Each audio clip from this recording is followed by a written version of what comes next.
Hey kids, Mr. Fly here, hope you're well. Out and about today once again on the Honda CB650R, a bike that I've been riding the last couple of weeks. Got to know the bike a little bit and got to know some of the pros and cons about the bike. So what I'm going to do in this video is give you the things that that I not only love about the bike, but the things I don't like so much as well. So this is my list of the things I love and the things I hate about the Honda CB650R. So if you're interested in this machine, stick around and stay tuned.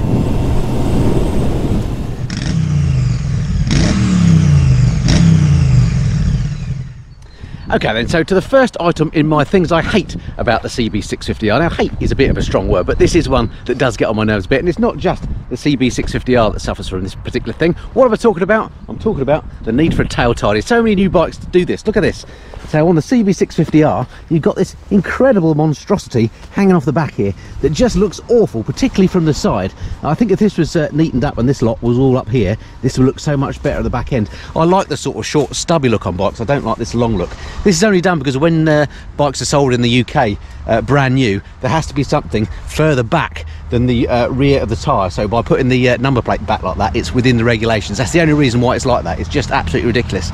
But the problem is, with the Honda, it has the indicators mounted on there. So and also this bit here is actually quite complicated. It's not just plastic, look, it's all this, it's actually metal here as well. So it's quite a complicated one to well, not complicated to remove. I mean, it's easy to remove, I guess, but you're doing away with quite an expensive looking bit of kit just to get the tail tidy on there. Anyway, I'm sure there are aftermarket tail tidies available, and that's certainly something I would do to the CB650R. So that's the first thing on my hate list, this hideous back end. It just needs sorting out. Okay, so to the second on my hate list of things that I don't like about the CB650R, and that is, I'm just trying it now, getting this into neutral can be a bit of a pain. There we go, went in relatively easy that time. It's not a big deal, and it hasn't happened a lot, but I just find getting into neutral can be a little bit of a problem. It helps if you have the bike rolling. It might just be that this is still a brand new bike, it just hasn't loosened up a bit. Also, I've had a couple of forced neutrals since I've been riding it, something that gets on my nerves a bit, but not a massive problem, no more probably than any other bike. I'm clutching at straws a bit to find things I don't like about the bike, to be honest, but getting it in neutral, and there are the odd forced neutrals, so that's the second thing I don't like about the CB650R.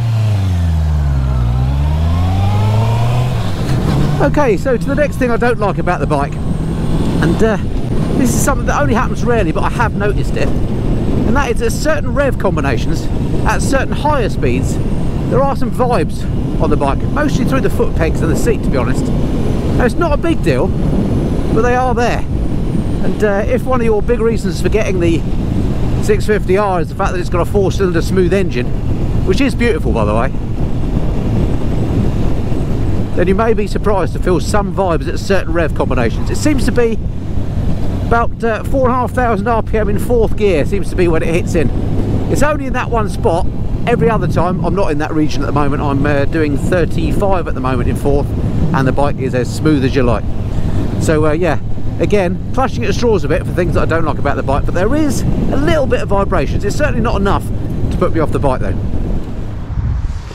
Okay, so to number 4 on my list of the things I hate about the CB650R, and that is something that particularly would apply if you're a tall or large person, because what I'm talking about here is the relatively cramped riding position. Now, I'm only 5'8" with a 32-inch leg, and I find the riding position on it a little bit cramped, and by that what I mean is the way your leg is tucked up on the bike. Here's a shot of me actually sat on the bike so you can see what I mean. The angle at the knee is quite acute. Now, I don't mind a sporty riding position, but if you're going to ride the bike for a long time, that could become a little bit old, I don't know. And certainly if you're a 6-footer or something like that, you may struggle with this bike. It's just the fact that the peg is quite close to the seat. Other than that, it has a great riding position, and generally it's a comfortable riding position, but that cramped leg situation is just a little bit too cramped for my liking.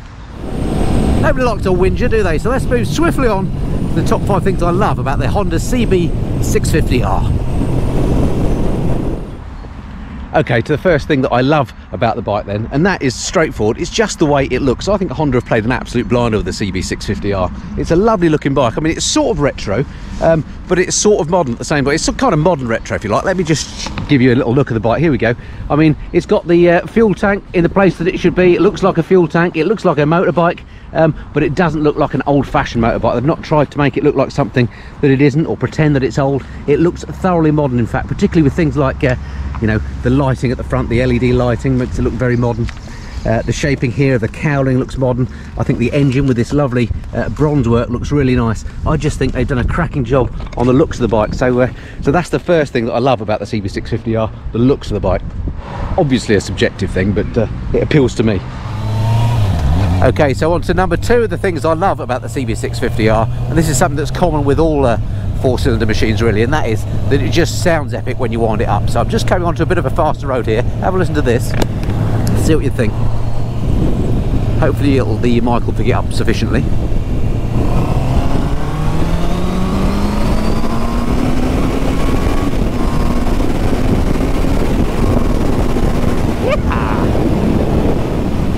Just sounds amazing. So generally it's a great engine on this bike, I have to say, and yeah, I love the way it sounds. It sounds like you're in a Formula 1 car even when you're only doing 50 in lower gears. It sort of eggs you on to thrash it a bit, but because it's a 650 it means you're not going at ridiculous speeds when you do that. So that's the second thing I love about the bike. It's an epic sounding engine.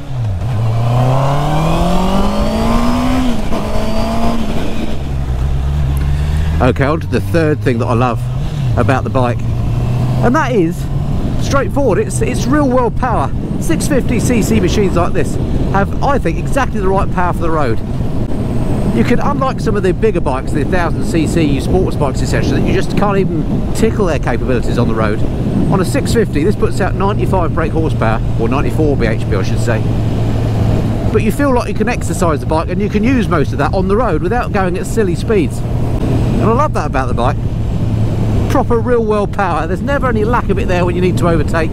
If you want to do some spirited riding around the lanes when they're dry, which they're not today, then you've got ample power to do it. So yeah, that's something I love about the bike. Real world power out of this sweet engine. Okay, on to number 4 I think we're at, the 5 things I love about the CB650R. And that is its sweet lightweight handling. It's built for roads like this. This is a little B road, back road. It's just great fun chucking it around. It feels nice and light. There's nothing difficult about this bike. Oh, my van pulling out. It didn't do its thing. Anyway, we're coming into a 30 now. But anyway, what I love about this bike... Oh, it's letting me go by. Thank you very much, sir. It's really easy to ride. It's non-intimidating. For new or experienced riders alike, on the road you can have a lot of fun with this bike. Great lightweight handling, and that's the 4th thing I love about the bike.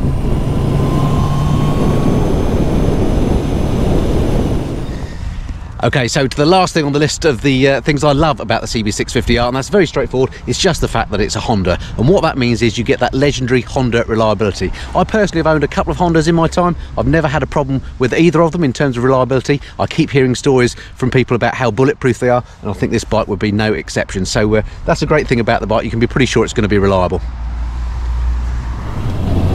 Okay, so there's the top 5 things I love and 4 things I hate about the Honda CB650R during the time that I've had it. I've really enjoyed my period with the bike. It's just a good, honest motorcycle. I've loved it. It's a shame it's been so damp and wet during the period that I've had it, but I must say a huge thank you to Honda UK for lending me the bike so I could get to know it a little bit. I hope you've enjoyed the video too. I don't just do reviews here on the Misston Flyer, but I do bits and pieces in the garage about how to look after your motorcycle. I do trips and tours at home and abroad when you're allowed to do them. I do monthly bike news, basically anything and everything to do with motorcycles, and try and cover it here on the Misston Flyer. Hit that subscribe button, that way I can see you on the next video. Okay, until then, this has been the Misston Flyer. Cheerio.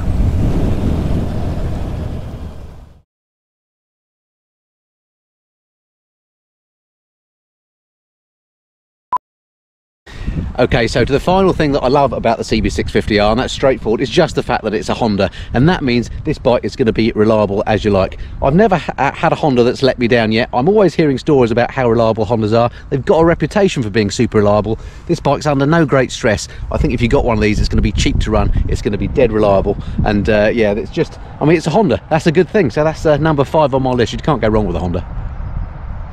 Bit gushing, let's do that again.